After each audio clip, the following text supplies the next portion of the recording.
want a Chippy Tea. Chippy Tea, Chippy Tea. I want a Chippy Tea. Oh, you keep giving me posh nosh, you don't agree with me. I don't want lobster thermidor with raspberry Kool-Aid. It's Friday night, I'm within me rights. I want a Chippy Tea. Hey up, Cocker. Are you bright-eyed and bushy-tailed? Fucking nowhere near now. Absolutely nowhere near. Oh, I thought you were a morning person. I know, yeah. I'm like, I'm not up about 5 o'clock.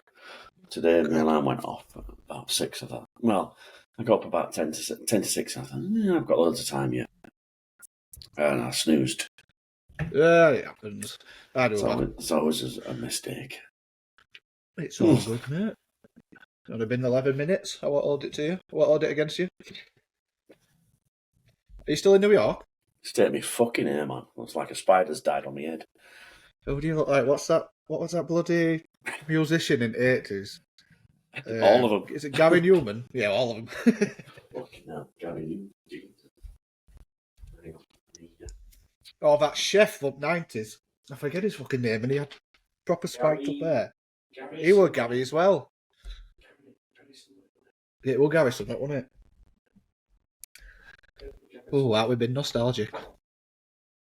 Oh, you've got a lovely apartment or flat. Could stay in all it's all over the place. Yeah, it's not a bad little space actually. Nice little junior suite. Is that like something that you booked, or is it just somebody who's putting you up? No, it's something I booked. It's a hotel. It's a Hampton. God, it's real posh. Well, I won't go as far expensive as space for Tony, lad. Fuck. Take a breath. You've got your coffee. You've got your coffee. I've got coffee. I've got water. My eyes are just about open. It's 6 a.m. in New York. New York City. Right, so let's get into the episode. Right, let's kick off. Because we've only got half an hour left. I've got an hour. We've got an hour from now. All right.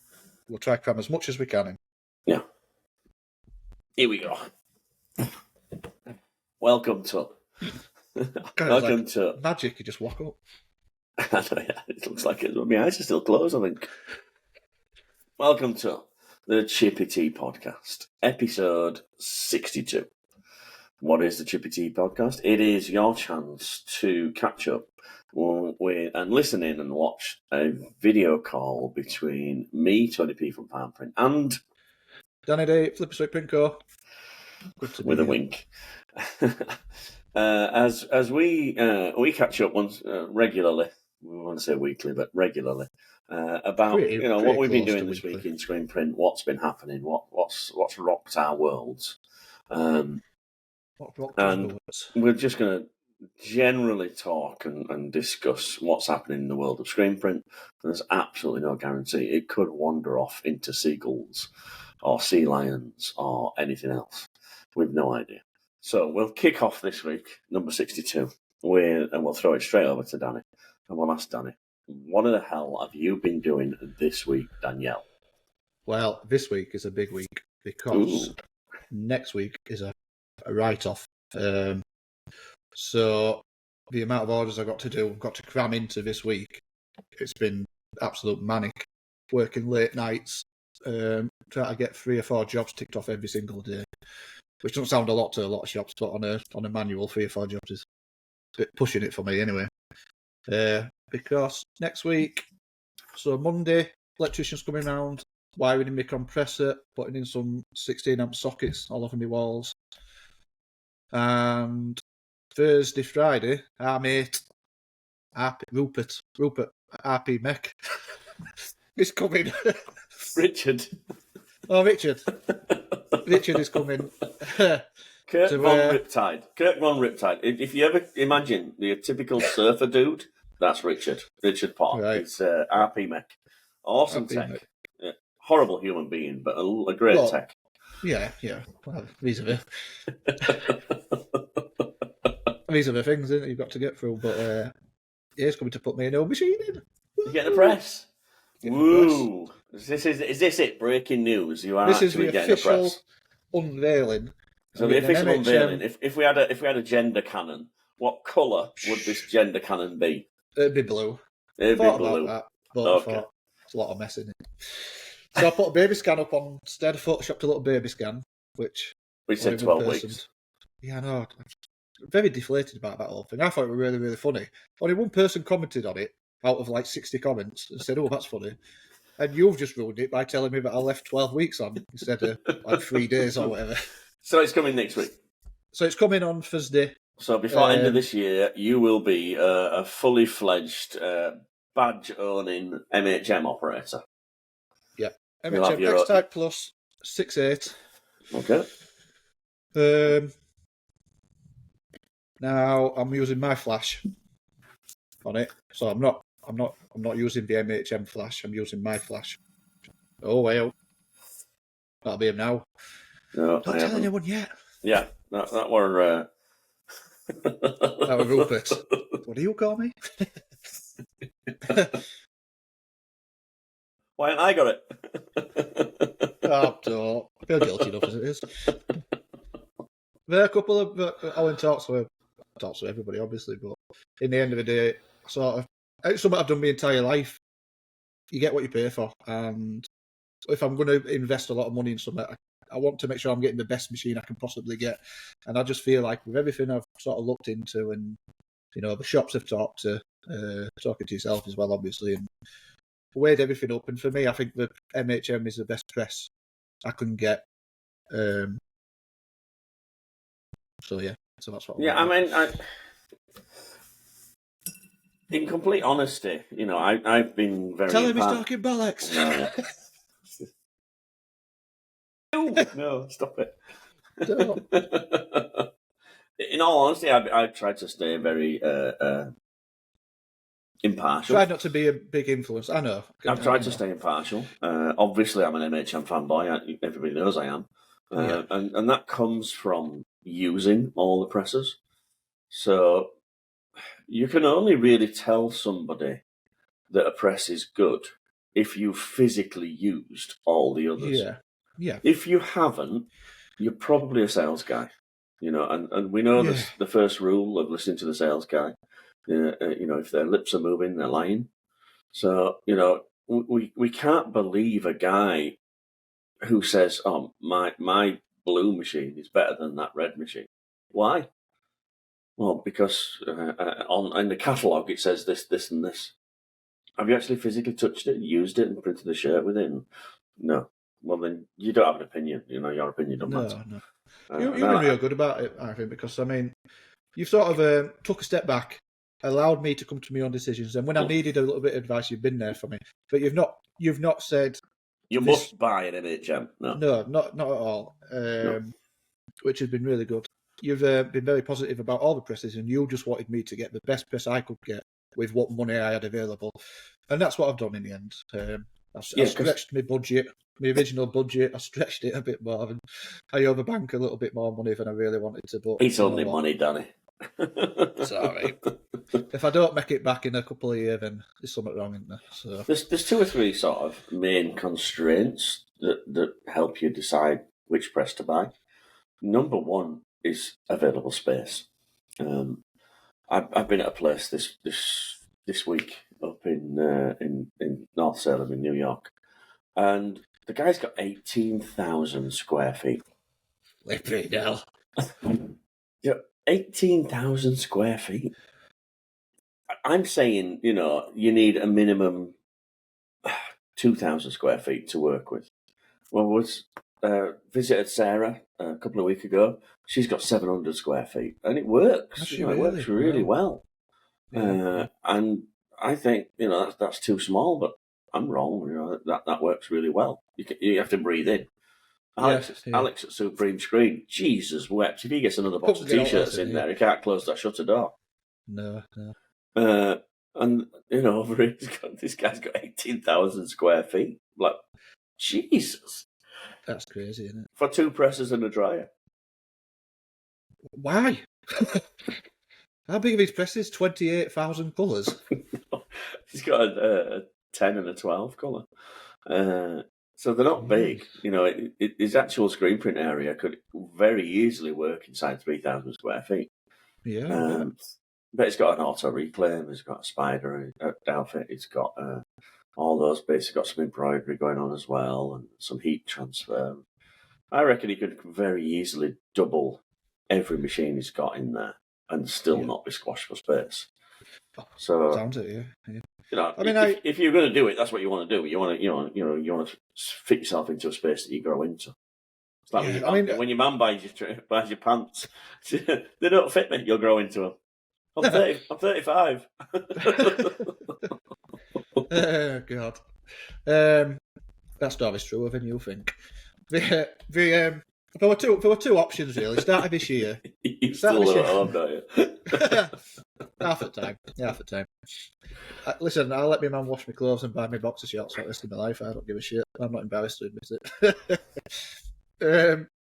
So I had two options. This start of this year, I made the decision, and I didn't know how I was going to do it, but I made the decision. Look, I want to get automated. It was the 10th year of printing Flipping Sweet, and I thought I can't go over a decade without automating. I've worked way too hard to let it carry on into another decade, and I thought, right, this is the year I'm going to do it. And at the start of the year, I didn't have a clue how I was going to do it, but anyway, it's come together in the end. But I had two choices, and the two choices were: look, I know I've got. I mean, if you're buying a press, the amount of restrictions that you have to watch out for, I've got all of them. I've got I had RD and electric. I've got single phase. I've got bugger all space. And you've got no money. I've got no money. So somehow I've managed to tick all those boxes. But I had two paths I could have gone down really. I could have said to myself, well, look, I'm really restricted on what I can get here. I'm going to get the smallest amount of colours I can get. I've got to get single phase everything, which is restricted on equipment. The alternative to that is to go find a bigger space that's got 3-phase built in. But then my rent and my bills will have at least tripled. And I'll have got that box ticked. But then I'll have had to pay all this extra money on a manual, then find the money for an auto, and, try not to snowball into debt whilst doing it all. And especially as bills and everything are still increasing. I mean, electric's not going down anytime soon, is it? So the opposite choice of that for me was, can I make it work in here? And there was times of the year where I said, I just can't. But somehow, I've emptied the space, I've measured it up, and we've squeezed it in with just enough room to walk around it. It'll be tight, but we'll get by. I can get a dryer downstairs, I can get my flash downstairs, and I can get a couple of trolley carts, and that's it. That is all I've got room for. And you know what? I'll make that work for a couple of years. If it's 12 months, if it's 24 months, I'll make it work the best that I absolutely can. But that will get me automating. It will get stuff out of the door. It will get way more work in because I'll have the time to do it. And then in 24 months, 12 months, 24 months, I'll have the money behind me. I'll have the time to find a bigger space, and then we can start looking at, right, now I need a really big dryer. It's chicken and egg. It's complete chicken and egg. People ask me all the time, when's the right time to buy an auto? And if you're on a manual, it's sort of like, okay, well, what's your biggest problem? Is your biggest problem, and I've wrote about this in Images magazine, is your problem that you don't have enough money?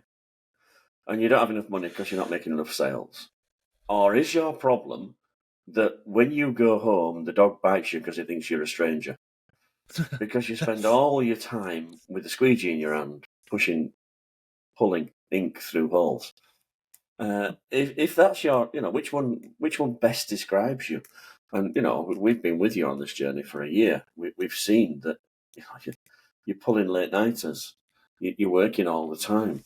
You're trying to juggle between when do I have time to strip screens? I'm going to have to get somebody in to strip screens because I'm so busy pulling ink through these holes that I can't do it. So, you're on the side of, look, I'm so fucking busy printing shirts that I don't have time to run a business. No, that's it. That's and running a business is a skill. People think that it's a side thing. No, running a business is a skill. Balancing all the books, paying the VAT, arranging all your bills that go out, pulling all your stuff in that arrives. T-shirts don't just magically arrive at your front door. You have to arrange a deal with them. You have to pull them in. You have to sort of deal with the ink supplier.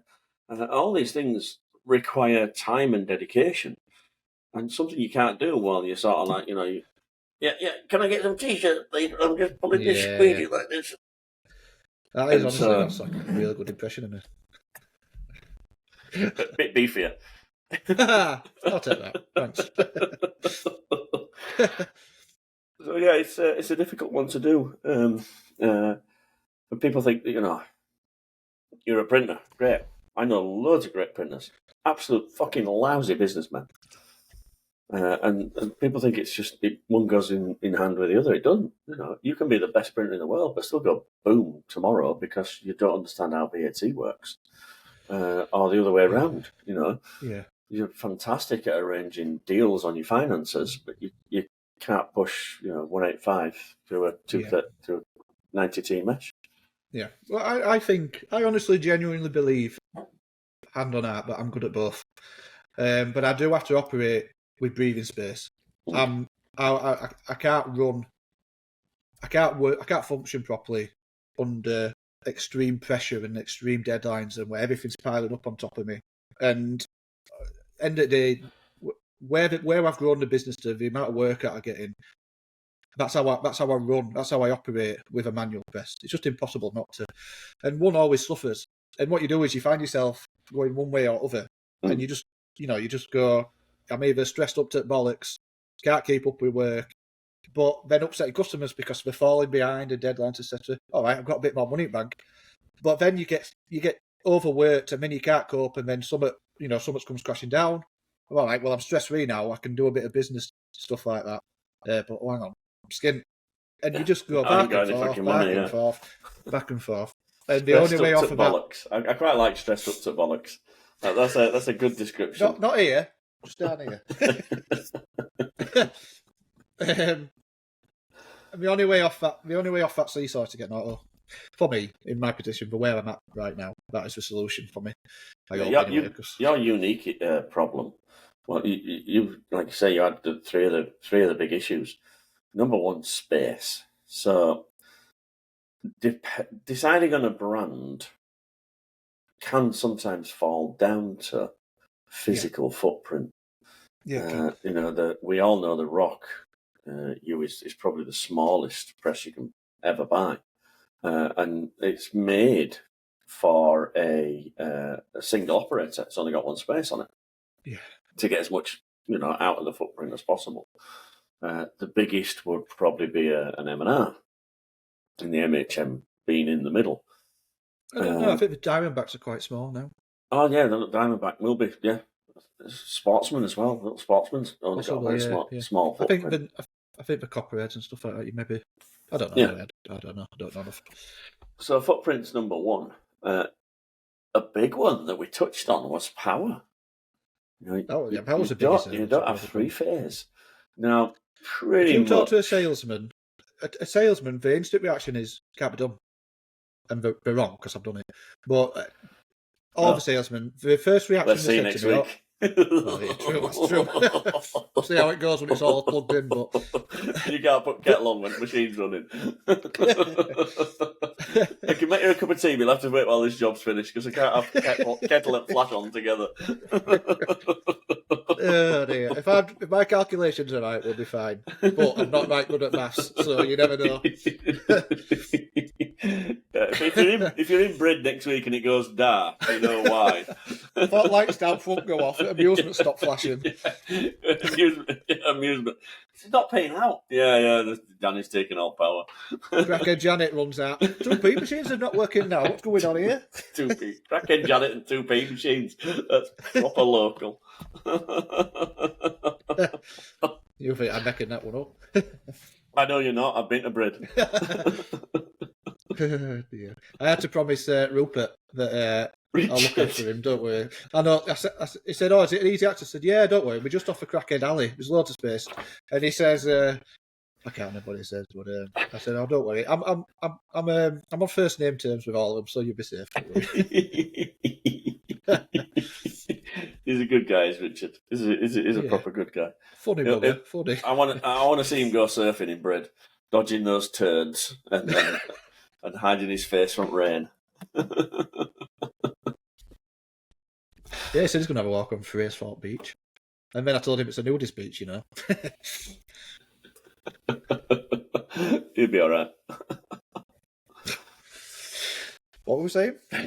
So the three boxes are footprint, power requirement, and money.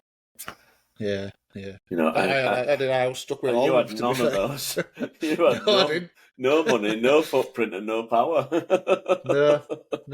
It's like I say, beginning of that year, that 10th year anniversary, I made that decision when I had no idea how I'll get in there. Because, like you said, I didn't have any of them. I didn't, just a fact. No, we've been with you through those decisions. You know, we remember the list that we did at New Year. The sort of like the wish list. We've done the £1 million sort of dream print shop. We've done the whole thing. You know, we've been with you through the whole. That'd be really interesting to listen back to. No, it's not. No. Well, I just like to remember. I just like to know what I said. Yeah. But, certainly the Christmas sort of New Year one where we made the resolution list. Yeah. You're ticking them off. I'm not. I'm still doing the same thing. But, we'll do another. Mine had academy and stuff in it. But we knew you wanted to automate, and I think you're doing the right thing. I wish we could have got more colours. I know, I do, and I've got anxieties about it all, and that's one of the anxieties, the amount of colours I've got. Yeah, but I've sort of come to terms with there will be jobs that I'll have to outsource, and you know what? I'm sort of okay with it because we're talking 5% at most of what I do, and as much as I love to see the end result, and I love printing, the process right now. I mean, I've got a couple. I've got 2 6-colour jobs to do, which I'll do on manual before. Well, I'll do on manual. Full stop. It's a day job, right? It's a day off. But they're horrible. As much as I love seeing the final result. Yeah, I mean, how can I justify writing a full day off to do a 6-colour job when I can do a 5-colour job on the auto in an hour, if that, So it's silly. It's silly to. It'd be better off to just outsource it. If I make 50 quid off it, whatever. And of it, like I say, a couple of years. I'll have a 5-year plan in New Year's Eve episode. I'll have a 5 years plan, and in that 5 years plan, very much towards the top of that list is getting more colours, getting a bigger MHM.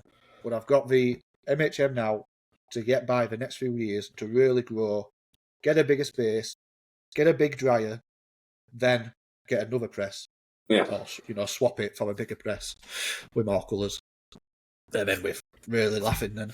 Yeah, this is the start of your journey. I have this, I go around everywhere and I ask this question to loads of people. One of the... I've been to a place, right, and the guy wants a 14-colour press. And it's got space for it, and it's got electric for it. And it's not his money. So, out of those 3, they're all ticked.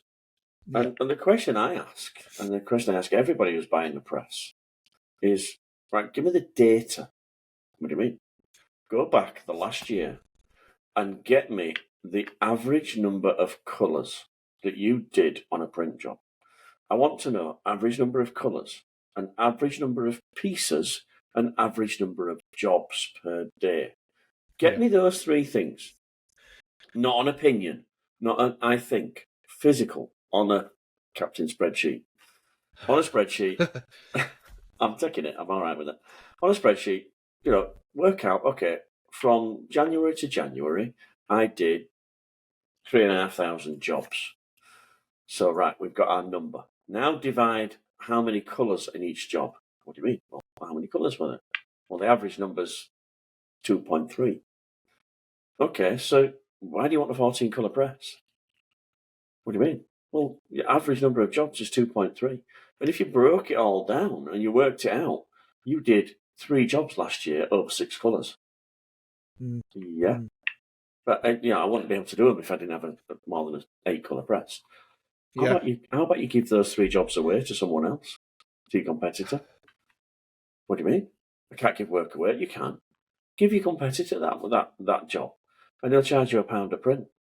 And you might not make any money on it, but tell you what, probably you won't either.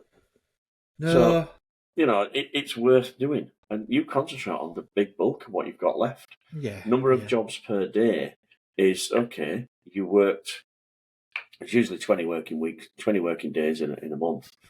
Okay, over the last 6 months, 20 days, that's, 120 days. Divide that down, how many jobs you did, and you're looking at, you produce 8 jobs a day. That's your number of changeovers.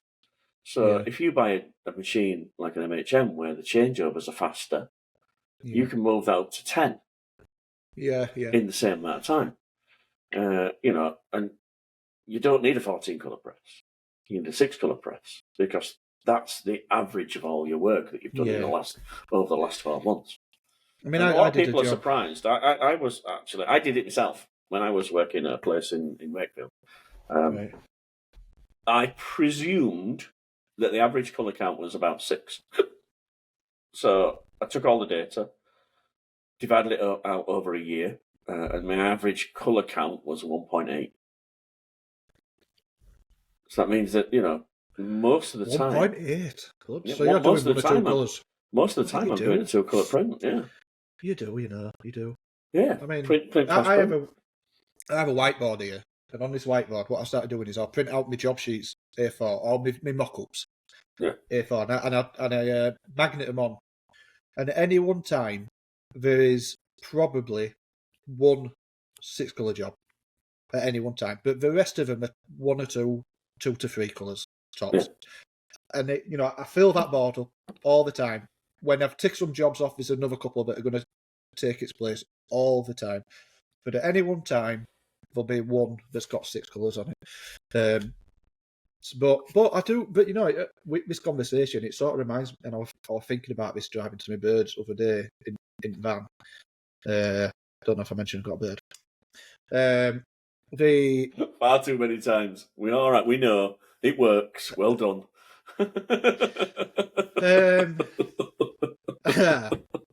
I was thinking about Bryce. Thinking about our baby Bryce. Bless Bryce. Bryce left me a lovely message. When I put my little baby scan up. Yeah. He just to say, well done and lean on us. In other words, don't hesitate to give him a shout if I need any help or anything. What a lovely bloke Bryce is. That is nice. Yeah. I like Bryce. Bryce is one of our top listeners and just a lovely bloke and a hell of a printer. Yeah. Hands down. Horrible porn tash, but yeah, he's a good guy. Oh, yeah. I mean, yeah. I'm a little bit jealous. I couldn't grow one if I wanted one, but I can't grow out in shade. Yeah. I've been indoors quite a bit recently. That's why I've got a bit of stubble, but usually it just blows straight off walking home. What was I saying? Yes, so it got me thinking about Bryce. Now, Bryce and Mercops have got almost a full factory. Well, in fact, have they got a factory just sat there with doors shut in case they need it? It's overkill. They've got more equipment than they really need on average, but they've got that option to turn the lights on. We call it turn on the tap. An overspill.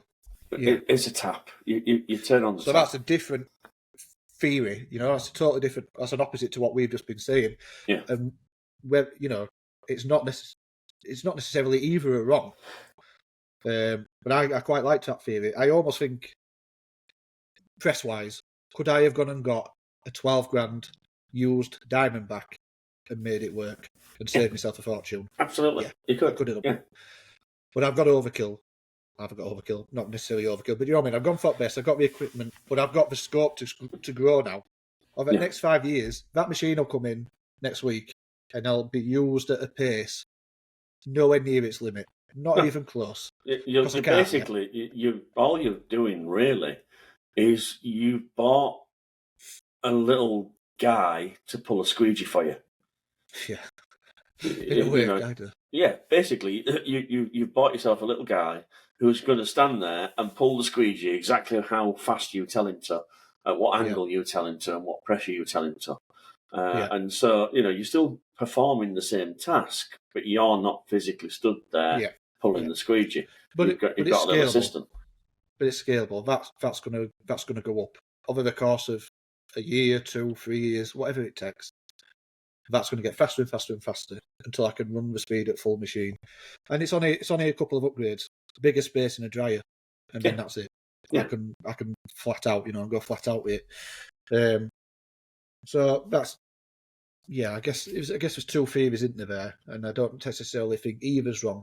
It's going to be circumstantial, isn't it? Yeah, I think it's absolutely it's chicken and egg. There is no correct answer. I'm at a place today, and he's got a. Oh, we just had an idea. I'm at a place. You put washing up liquid in that drink. And he's got a MHM S-Type Extreme Compact, which is super machine, 12 colour. It's gorgeous. And he's got a little BBC belt dryer. The BBC Industries. Because he had a press in there before, and it was a Browns press, which we don't see Browns in the UK much, but they're pretty much all electric. They are a proper beginner's press. I can't describe them well because we don't have anything close in England, but they're a definite starter press. Right.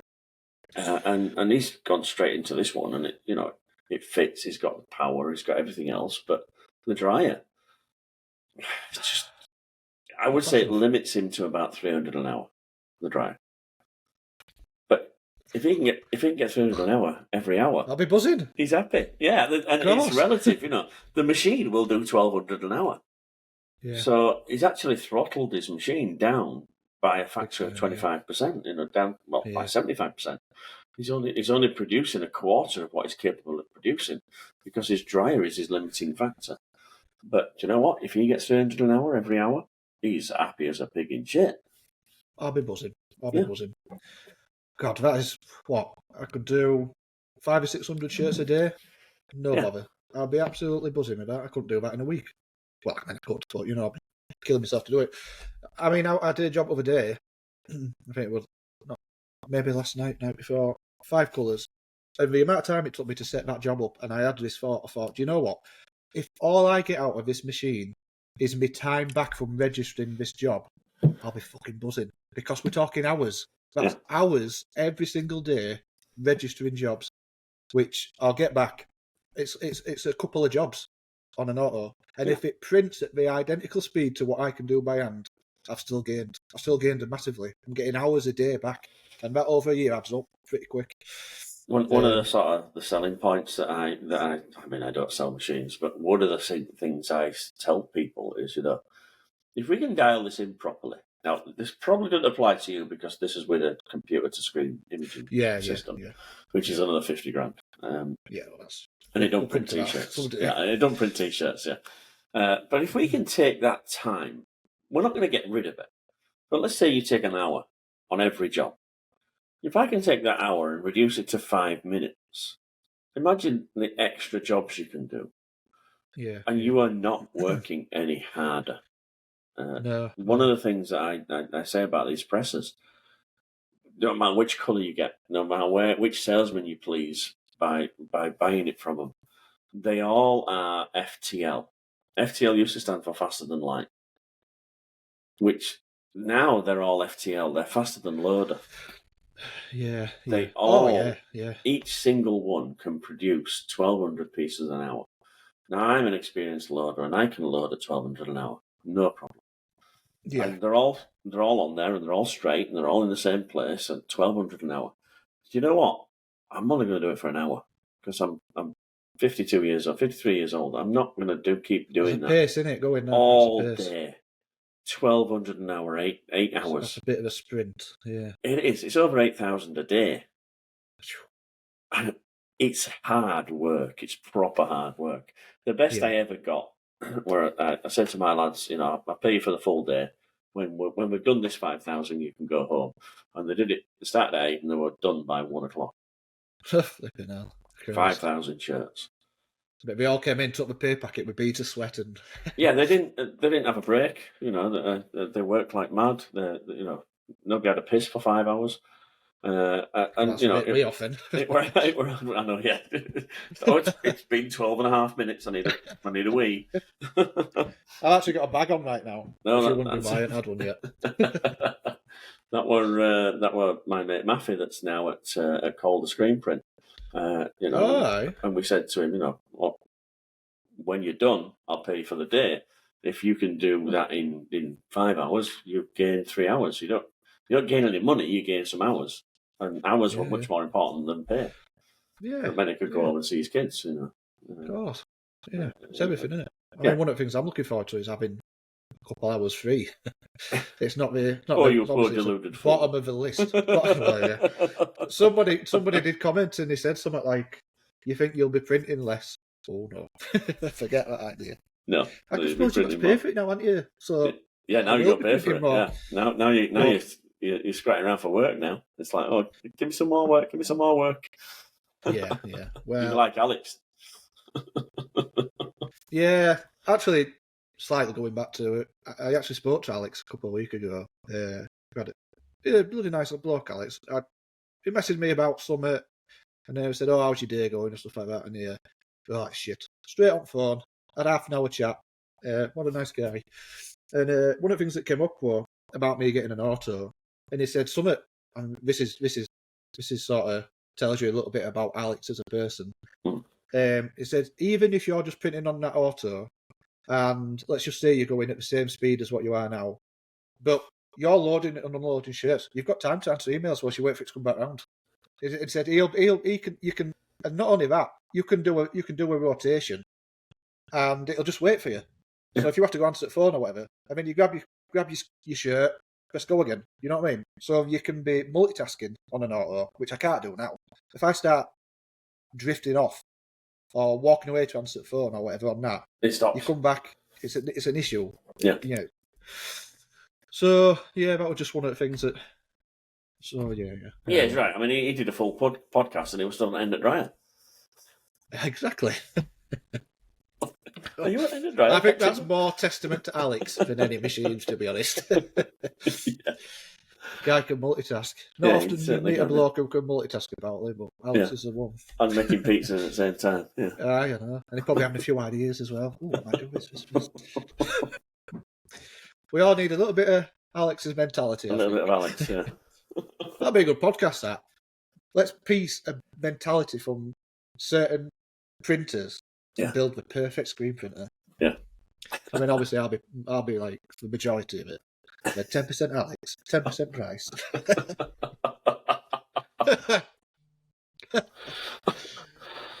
5% Auntie Moira, whoever she is.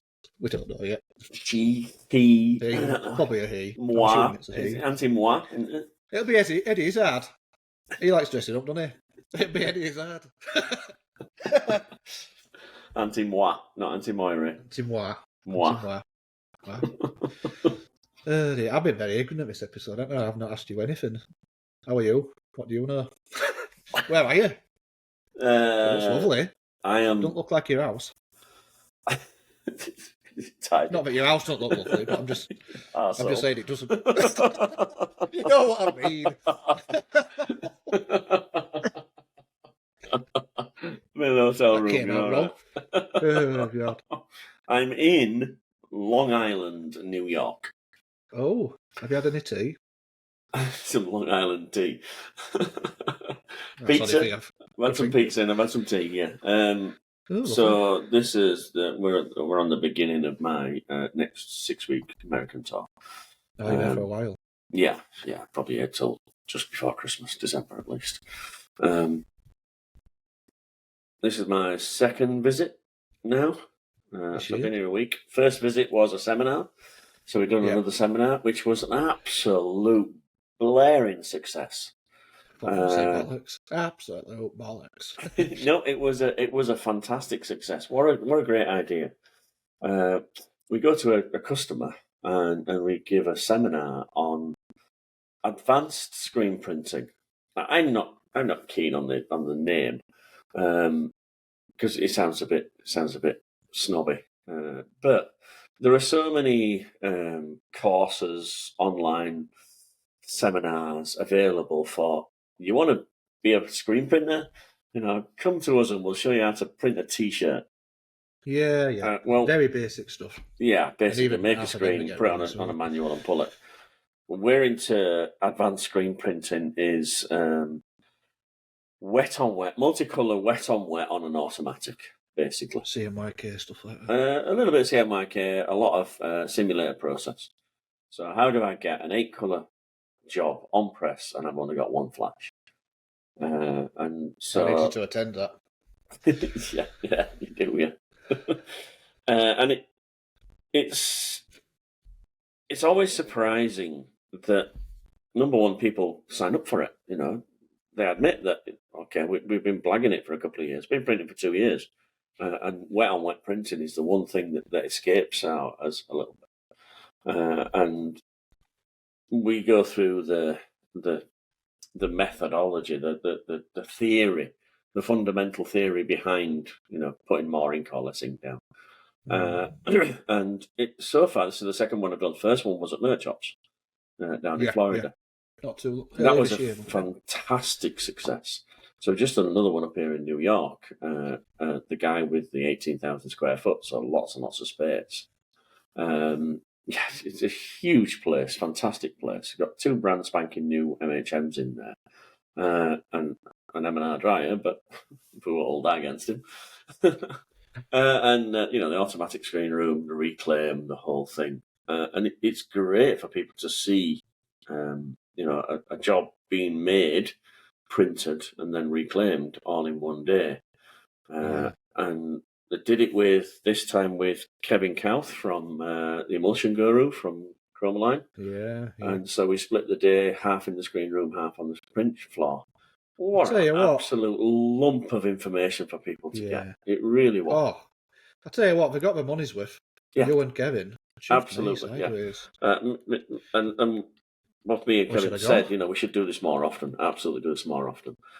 He's well keen to come on the podcast, but obviously getting the timing right. It would have been great, we were both in the same room. I know. We should have just recorded the whole seminar. Yeah. Called it an episode.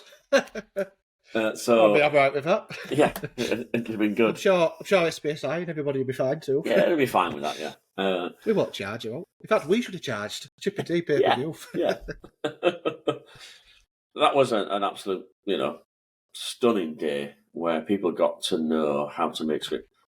I was captivated by his part. Yeah. I'm sat there watching it. I'll hold my hand up and say, screen making is probably my least knowledgeable area. I can make a job sing and dance on the press. And one of the biggest, most frequent questions I get asked is, why does my screen break down? Why is my emulsion breaking down? And we can put a few, like 50% humidity. By the way, he says 30-40. His humidity level is higher than it's lower than mine. So he thinks it should be somewhere between 30 and 40 in the screen room. Well, I just always assume the lower the better. Yeah, but I guess maybe there's a cut-off point. No, because there is a bad point where the emulsion gets brittle if it's too dry. Right. Wow. I know. Yeah, I didn't know that either. I've got taping. My screen room, taping up every crevice I can before I walk in. Joke. Just to see how low I can get it. But I guess there is a point that you need to stop, and maybe about 30% is it. 30 to 40, yeah. So I learned absolute shitloads from his presentation. I tell you, do you know what it is? The word guru was thrown around, and you I don't think you played yourself down, but you know your screens, you know your emulsion. Of course you do. You're an expert. I think that's a fair. Kevin Kaufman is a guru. I think that's a word that's thrown around, but it is a very genuine word that very rarely should be applied. But I think Kevin can take that crown. Yeah. He is an emulsion guru. He knows his shit. He lives, eats, and breathes SBQ, emulsions, polymers. Yeah. He knows his shit. So there's only an apostrophe difference, isn't there, between knowing your shit and knowing your shit. Knowing your shit, yeah. Yeah, that's true. But he knows what he's talking about, definitely. So that was a great sort of start to this trip I've got going around America. And yeah, you often say I go to different shops and I always pick some up. I don't even need to ask you. You picked plenty up, I imagine, from Kevin. Shitloads from him, absolutely shitloads. And then I'm now at this place, which is a guy who just improved. So the original place, they were all Anatole, and they moved from Anatole to MHM. Right. And I'd love to ask the question, why? Why did you do it? And it's basically it's the setup time. They all the pressers print T-shirts at the same pace. They're all pushing through the holes in the mesh, but the time that was stood still, that's the dead time. So if I can take that time and change it from, instead of being an hour setting up, and it's a skill to set a job up, lining it up with a hammer and doing the whole thing. If I could just throw the screens in, press sample, and it takes me 5 minutes, okay, I've got another 2 or 3 minutes making fine adjustments. But if I can get to that point, I've just saved, I can do maybe 2 or 3 extra jobs a day, or I can do the same amount of jobs a day, and I'm relaxed, and I'm not working my, what do you call it? Working my bollocks off. Working bollocks off. Up to me bollocks in it. Up to me bollocks in it. So I think it's a constant theme that I'm getting from everybody I visit. It's that it's not how fast it goes; it's how frequently it moves. There are a lot of contributing factors to me buying this machine, but if you had to put a gun to me head and say, I want you to tell me one feature right now, or else I'll blow your brains out, you little bastard, it'd be pre-reg registration. I think that the all MHM registration stuff like that's what the pin system. That's kind of what sold it to me, to be honest. The pin system works. Obviously, there were more, but the pin system is often overlooked, and I think we've said this before. There's a guy in London who's got 9 pressers. It's probably one of the biggest in the UK, and he doesn't use the pin system. He has an open C-clamp system. So he requested all 9 of his pressers not to have the pre-reg system. Yeah, there's 2 people in the UK like that. One's got 9. So you're saying they've got MHM got 6, and that's right without. Yeah, so they've got MHM. Oh, interesting. They like the MHM, but they're not like the pin system. Interesting. This was one of the. Those 2 people are an example, in to me, what a salesman can do. Because I got the question over here, a guy who's never sold pressers before, so he's a new salesman, and part of my job is obviously training customers, but I also train salesmen, so they're not making false promises and they know what the pluses and minuses are of what they're selling. And one of the sort of the examples I use is, look, there's a guy in the UK who's got 9 pressers. That's 9 MHM sales. And if you'd have been an arsehole salesman and said, no, you've got to have the pin system, it's what makes the machine good, it's the major selling point of the press, you'd have lost that sale. You wouldn't have sold 9. There'd be M&Rs in there, or Anatoles in there, or rocks in there. But as it stands, the customer's got the best press, but it's got some highly skilled staff that can set a press up really fast.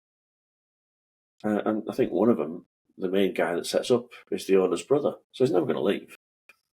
Yeah. And he's there, and he can set it up faster than the pin system, so he doesn't need it. Wow.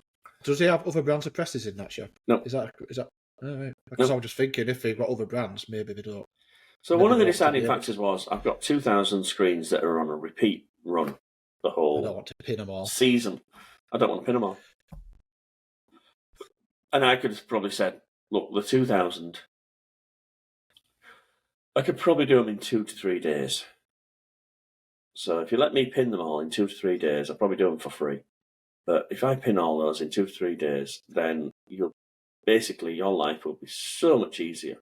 But no, it was steadfast. It won't though, because if they're pre-exposed, they'd have to be re-exposed. Yeah, you'd have to remake them. But in the long term, it'd have been a good decision.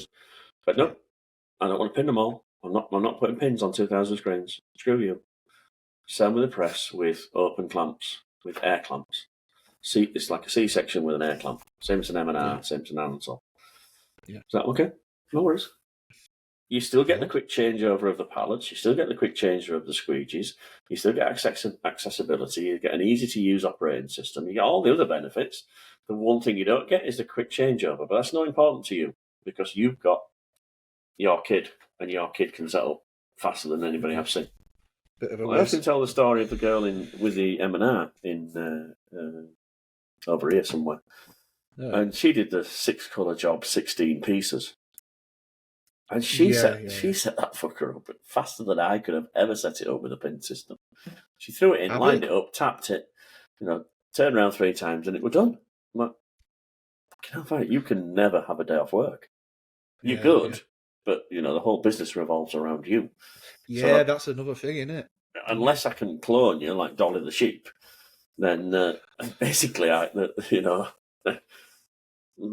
I put a pin system in here, it would probably be slower than you. So I'd have to justify to the customer, okay, we're going to put a pin system in. All right, okay, what's it going to do? It's going to add about 10 minutes to every job. And I don't want it. But when are you going dark? It's really dark, aren't I? It's the light, it's a bloody sun. I'm going to have to shut this blind.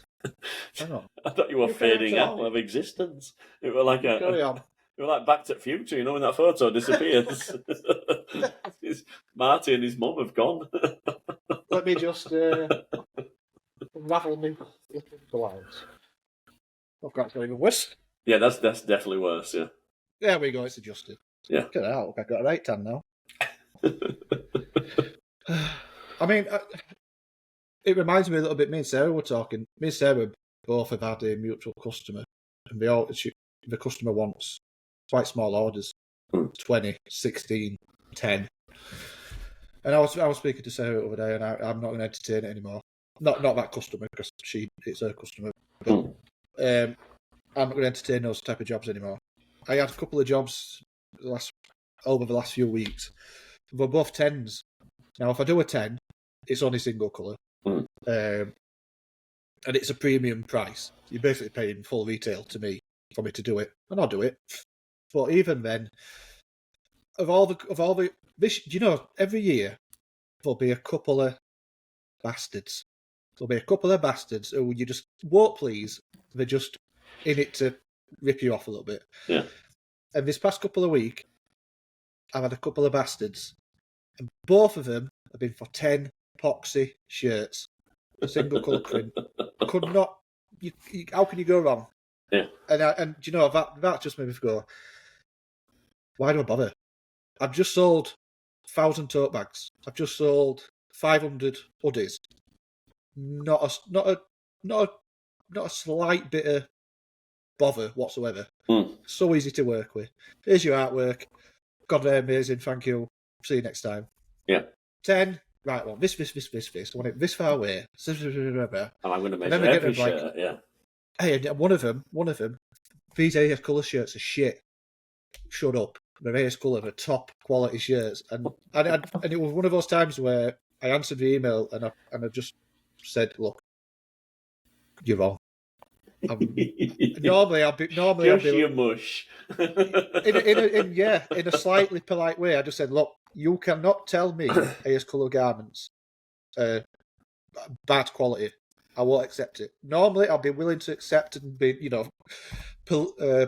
political, whatever the word is about it. That's not the word I want, but you know what I mean.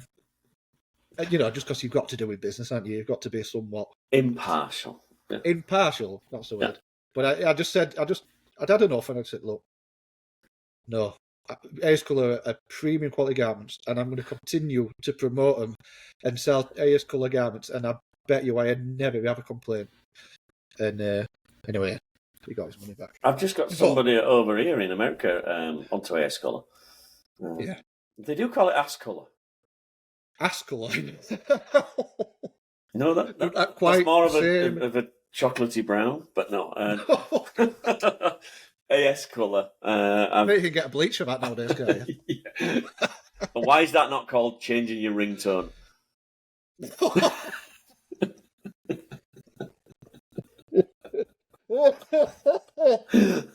Oh, you bugger, you've got me here. Changing your ringtone.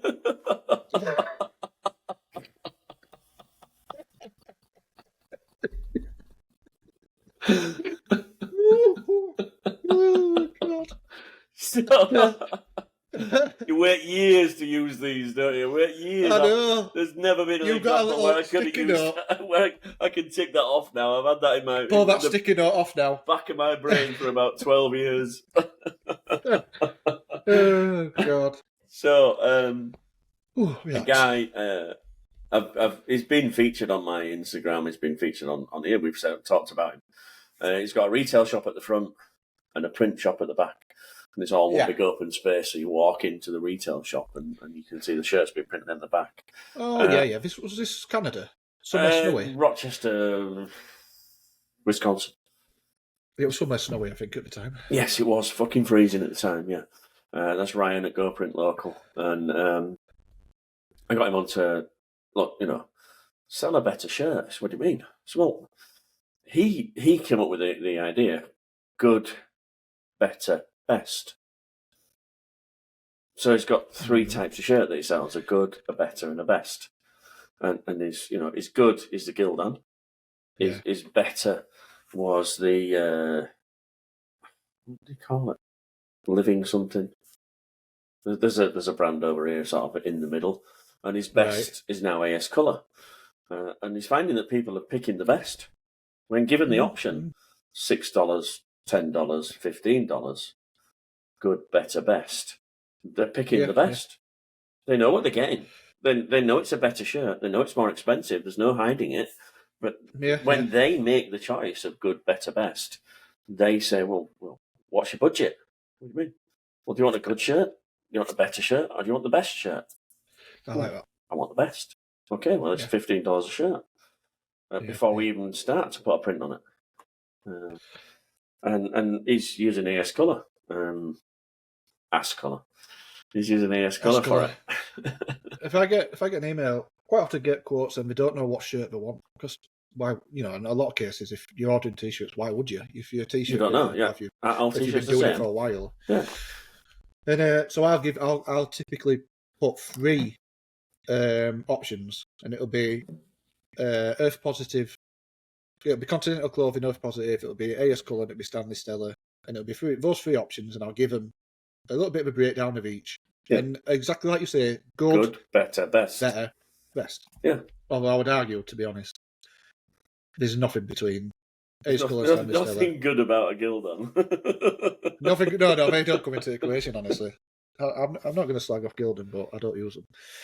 I mean, I do use them, to be fair. Sometimes you do use them. Bands can be quite persistent on that. On certain demographics.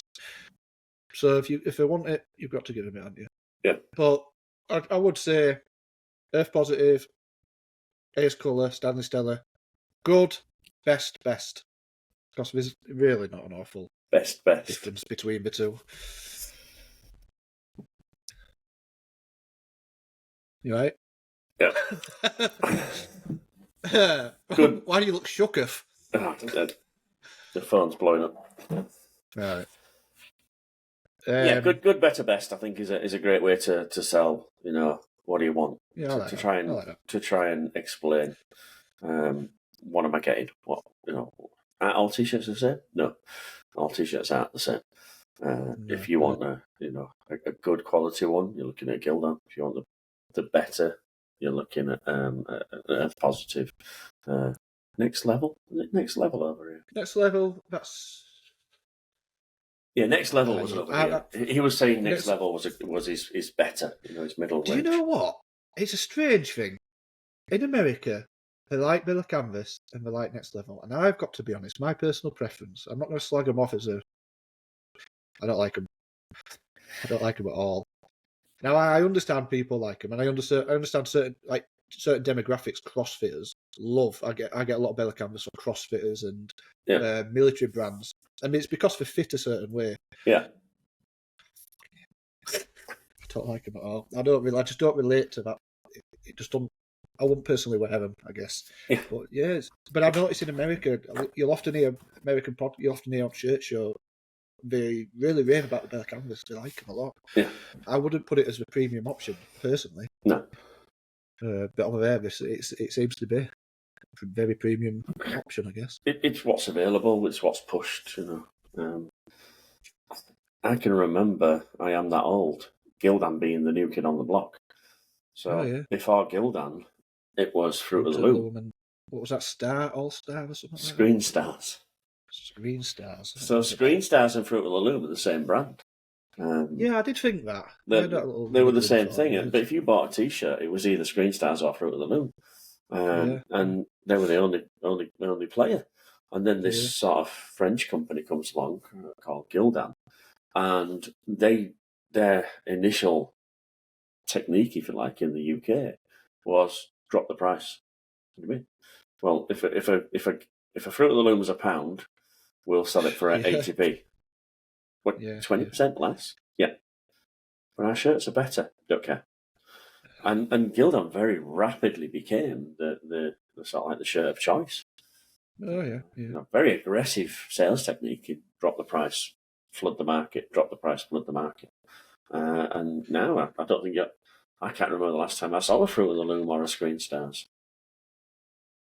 No, honestly, I don't guess for Fruit at Loom anymore or anything like that. Never. And it's only every now and again. Like I say, it's only demographics who are a little bit tighter who ask for Gildan these days. I think less and less am I seeing Gildan. Yeah. And I don't know if that's just the way things are going or if that's a little bit credit to me in the work I've done in trying to sell AS Colour, to be honest, on my website and stuff like that. People have a pre-idea of buying a AS Colour shirt, I think, a little bit more. So maybe a bit of both. It's more of a premium brand. Yeah. I remember when I first started, and I'm not talking about flipping sweet 10 years ago, I'm talking about in high school when I was bootlegging. I dropped out of high school and I was basically bootlegging T-shirts at like 15, I think, 14, 15. I was basically selling T-shirts, buying beer money to go out and get pissed every weekend. And I can get served in a pub till I were at least 23. We used to. I looked 15 from being 15 to 20. I probably looked a bit older, but I just don't think we cared. We used to go to a pub in Brid called Half Moon, it was called. And at our high school, we had a burgundy sweatshirt, and I used to chuck a hoodie off at top, and you could see collar at sweatshirt. And we'd sit in Half Moon drinking bottles of. It was a quid a bottle. I think it was like Carlsberg or something like that. And we'd just sit there at dinner time, supping bottles with his dinner money. And nobody batted an eyelid, and you could clearly see we'd just come out of school. Didn't care. Now we know where my brain cells went. I remember. That's an excuse. We've now got a reason why you're a screen printer. Yeah, doing Harbour Lights. Right. Yeah, too busy at Harbour Lights getting rat-assed. But I remember back then, it was Gildan Fruit at Loom, and that must be, I want to say 10 years, but it's probably even more than that, like 15, 20 years ago. God, I'm old now, aren't I? Anyway, it was a long time ago. And flipping hell. But yeah, Fruit and Loom, it was Fruit at Loom, and it was Gildan Premium. That's what I used to sell. Yeah. And that was sort of a choice. You go on Valorwise. I don't even think it was Valorwise at the time. It was something else. It was like T-shirts online or something like that. But there were a couple of choices, and that was it. I can't speak. I go back even further. The only choices were Fruit of the Loom or jerseys. Jerseys, yeah. So and jerseys nowadays, were made sort of Russell Athletic with jerseys. Aye, right. Actually, funnily enough, I do every now and again get asked for them. Yeah. I think there's a nostalgia about that because it was quite a. How can I describe it? I think it had quite an American style. Yeah, the jerseys was an American style boxy shirt. Yeah. And the only shirt you could guarantee discharged was a Jerseys 365 gold label. Oh, right. Wow. So you knew if you bought a gold label, which was around about, so the average price of a shirt was £1, and these were £3. So it was 3 times more expensive than a shirt. And I would print for one particular guy was a promoter of a band called Autopsy. Proper death metal band. He had 2 bands. He had New Model Army. All right. And New Model Army, I remember from me being a kid. So they were still going. And Autopsy, which was all like death metal. And they were, everything was red and white. drippy blood sort of text. Yeah. And they had to be Jersey's 365s because they wanted discharge. They did not want a plastisol feel. They wanted that soft discharge feel. And so you could take a Fruit of the Loom, a Screen Stars, and it might discharge, but it might not discharge 100%. But if you bought a Jersey's 365 gold label, guaranteed discharge a bill. Yeah. I've got a question. This is one of those questions that I'm gonna ask, and everybody's gonna laugh and say, "What an idiot!" 100% cotton, 100% organic cotton. They both grow out at ground. So why is 100% cotton? I think I know the answer to this. It's to do with the synthetics and the chemicals and stuff that they use to grow cotton, I guess, that mixes in. But 100% organic, I'm assuming it's just all environmentally friendly and the whole process, I guess. I don't know. Is the answer? Oh, you see? So it's not as daft a question. Is there hope you don't know, Tony? Yeah, I don't know the answer to that. Cotton is a plant. It grows off a plant, isn't it? So what's the difference between the bag of carrots at Morrison's and the bag of 100% organic carrots? They both grow out of the ground. They're both organic. I can only assume it's like pesticides and stuff like that. So one's not using any chemicals, any harmful chemicals. Anything that's been used to process it is organic. Yeah, it's natural. We have a fair few listeners who are very much eco driven. You call them tree huggers, don't you? We have quite a few tree hugger listeners. We have a few hippies listen to us, so I'm sure they will tell us a better answer. Yeah, organic cotton, I can only presume. So basically, cotton is not white. It's like a natural ecru colour. So maybe it's the bleaching process. So we bleach it and then we dye it, or we over dye it. So I can only presume it's to do with that process there. If you say it's organic, you don't use anything harmful and synthetic to process it. Organic red is just somebody in a bucket with no socks on squashing some beetroot into the cotton. That's what it is. Organic it's red. Paying that extra quid just for that, isn't it? Yeah. we dye it with the blood of the non-believers. Yeah.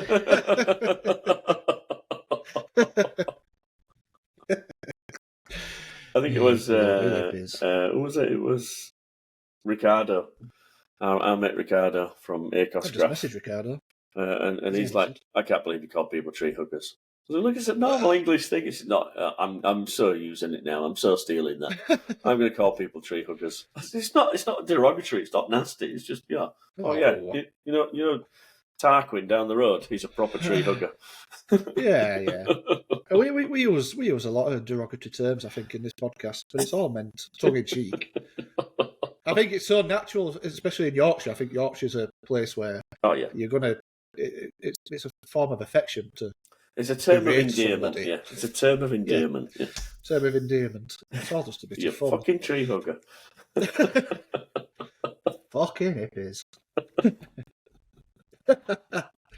Fucking hippies blocking M1 bastards. Love you. Bye. So, what are you like time-wise? Because I know it's marching on. I've got probably about 5 minutes left now. I've got to go 5 to work. minutes. Yeah. Right then. Winged flood bars. Any good? Absolutely, 100%. Don't even think about it. Can I get away with one, or do I need it for plastisol? When I say one for V2, plastisol, rest fine? Or do I need all of them? So in your case, you'll probably be okay. But I would usually recommend nobody buys a normal flood bar. We should always... Because wings are just better. Yeah, the wing. Well, the machine comes with normal, so it was just one of those random thoughts you had. I thought, I wonder if I need winged flood bars. Yes, or I wonder if I'd be better with them. Yes, you do. Yeah, I'll get them at some point. Yeah. Right, John, I need some winged flood bars, mate. I'll be giving you a shout at some point. What else we need to touch on? Where you're going? From what here, will you be doing? So I've got a day, one more day left. Like I said, this guy bought this press about 6 weeks ago, upgraded from the Browns, which is a proper starter machine, all electric. He's got the Spider, the drying cabinet, the auto coater, which is he's bought a lot of stuff from Digitsmith. Digitsmith's a little website over here where you buy used equipment. Is that like an auction type thing? No, it's not an auction. It's the classifieds, really. We need one. We need one in England. We need a Digitsmith in England. But if we did, pretty much Sarah at Heckpress would just monopolise it. Clear it out. Yeah, she'd clear it out every day. Yeah, there'd be nothing left. She'd just buy everything first. But yeah, it's that sort of thing where if you've got some used equipment, it goes on there. And you've got a Vastix drying cabinet for like half price. He's got an auto coater, which looks like a bit of a Chinese model, but it's on a tabletop version, so nice and small. And he got one of them, and it didn't work. But he's clever enough to take it apart and make it work. So got it for next to no. And so he's all well prepared. But the only thing he hasn't got quite yet is the dryer. But that's maybe next year. It's probably 200. It's probably 200 grand, 220 grand in. 12 colour 14 station MHM S type extreme compact. I know. Yeah. People do it over here, yeah, it's a great little press. It's a great little setup. I don't want to get annoyed or I should be thankful because it keeps me in work. But occasionally, people buy these things, and 220 grand. It's a big lump of money. Yeah. It's got to be paid back if you're borrowing it, or it's a life savings if not. And the salesman promises, you get an MHM, and if you buy an MHM, you'll never have to do any registration ever again. I'm like, it's not quite true. There are 3 parts to this pre-reg bit. Number 1 is artwork. The artwork has to be uniform, number 1. So the page that we build everything on in the background has to be the same size page. And if you're coming from a film printer, on a film printer, you make that background as small as possible to save as much film as possible. You don't want a big... You don't want to put a left chest on an A3 sheet, basically. No. Well, when we go to computer to screen, that's exactly what we do. We put a left chest on an A3 sheet. And it's a bit counterproductive or counterintuitive to some people. So we've got to change that. We've got to make sure that all the artwork's in the same place. Then we've got to make sure the actual imaging device, the spider, the dial fit, the keyword, that's all got to be dialed in because it uses a template. Yeah. And the template's got to have the start point bottom left because they all count on an XY axis as 0, 0 being bottom left. Yeah. So you've got to match that. And then go over to the press, you've got to line all the heads up, 1 in 1, using the same 0 point, bottom left, which is sort of like right shoulder of the shirt. Yeah, right shoulder. And if you produce your screens and the 0 point is left hem, and then you put it to the press and your 0 point is right shoulder, you're never going to get it lined up. No, and this guy's had this press 6 weeks, and he feels a little bit. The salesman said that I won't have to set up anything, I won't have to register anything. And my operator says she registered every screen, and I'm looking at it. Well, yeah, because you're using the wrong 0 point. Somebody at some point, at some line somewhere on the line of buying this, hasn't told you that. No. You have to line everything up and you have to zero everything. Famously in Guatemala, we sold them a spider and a press, and the guy asked for his money back. So I don't want it. Take it out. Give me money back. And they rang me up and said, Tony, what's wrong with this press? The guy's bought a spider and he's bought a press and it's not lining up. Oh, that's strange because, merch shops famously throw a screen in. It takes about 2 to 3 minutes, so there's no adjustment. And around the world, I do that, throw a screen in, and it works. Yesterday at the seminar, we threw 2 jobs in on a press that I'd zeroed out and not tested. I'm surrounded by printers, threw a 8 colour job in, press sample, and went, what do you think? Oh, it's okay. It's fine. No matter how many times you do that, I bet you get that excited every time. Every time I'm thinking, I've not tested this. this.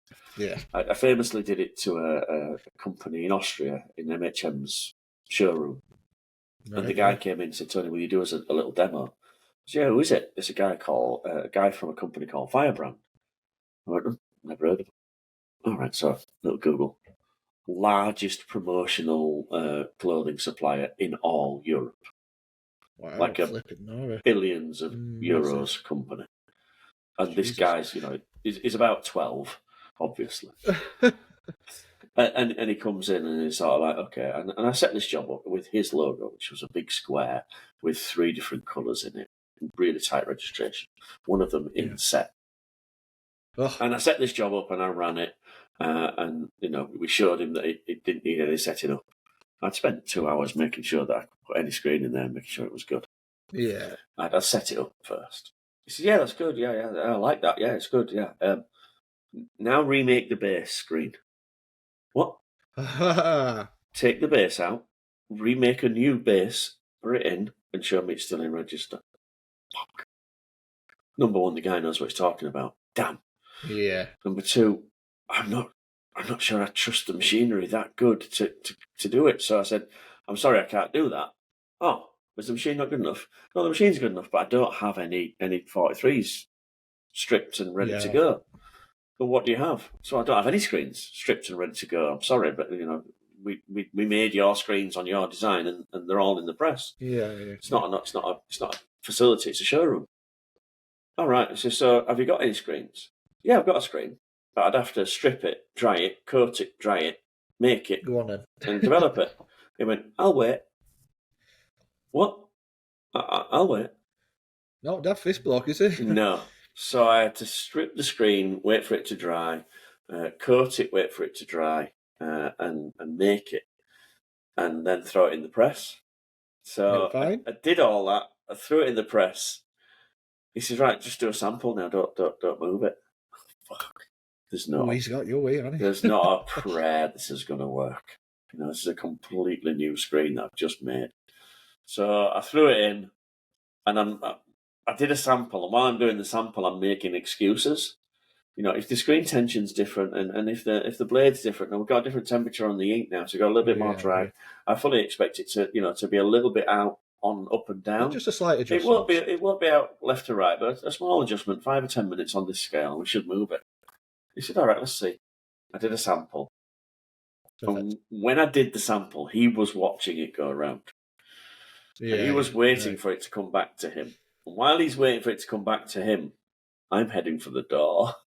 I'm off. I'm stood near the door, and I just know. And it finished, and it presented the shirt in front of him. And he went up to it, and he looked at it, and he's like that. Yeah, that's good, that, yeah. And it was perfectly in reg.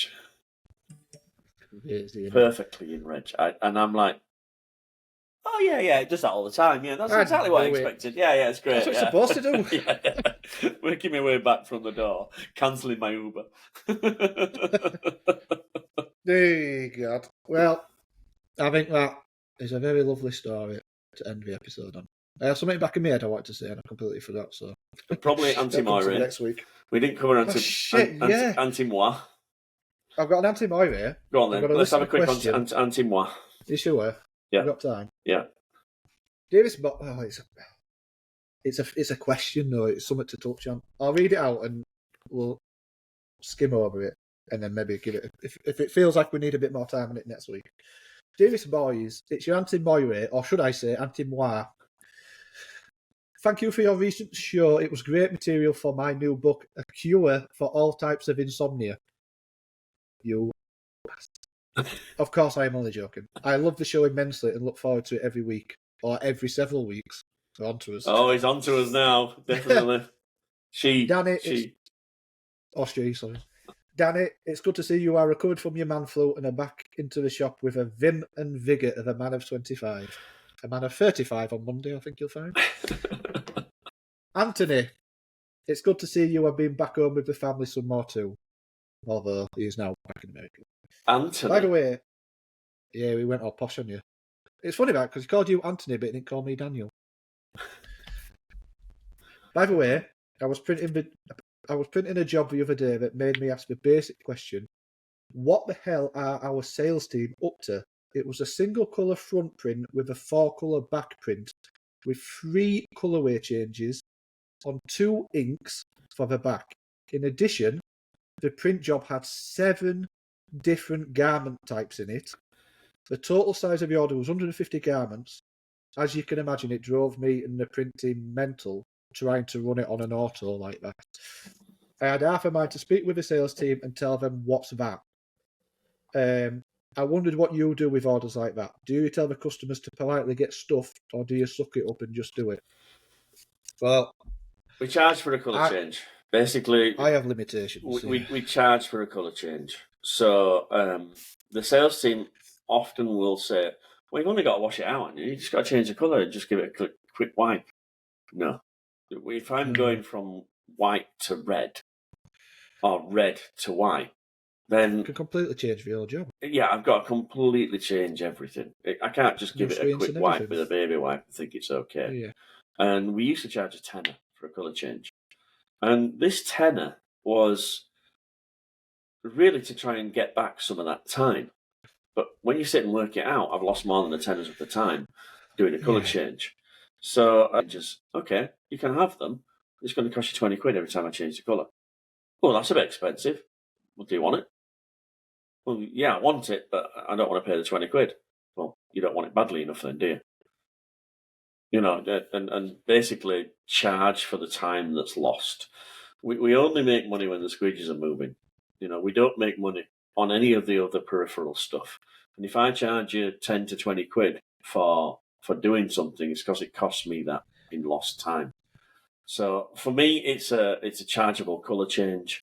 Over the span of the year, hopefully we win more than we lose. But it should also be a deterrent to the customer. It should be a deterrent. Yeah, Look, averages it's back going to out. cost you 20 quid. Do you want it that badly? Yeah, I want it that badly. Well, there's 7 of them, so it's going to cost you 140 quid. I don't want it that badly. Yeah. I think that's... yeah, just to do it. Yeah, no, I think that was where I was going to go with it. For me, I think you've got to be careful not to make a rod for your own back. And it's a tenner for and it's just not worth it. Before you know it, somebody costs wants you more 20 than a t-shirts, 15 different colour placements, or colour changes, whatever. And no, pay for your new auto. I have a minimum, which is going up actually next week. That fucking Danny, he were cheap when he were a manual printer. Now he's an auto printer. It's fucking expensive now. Not necessarily to pay for it, to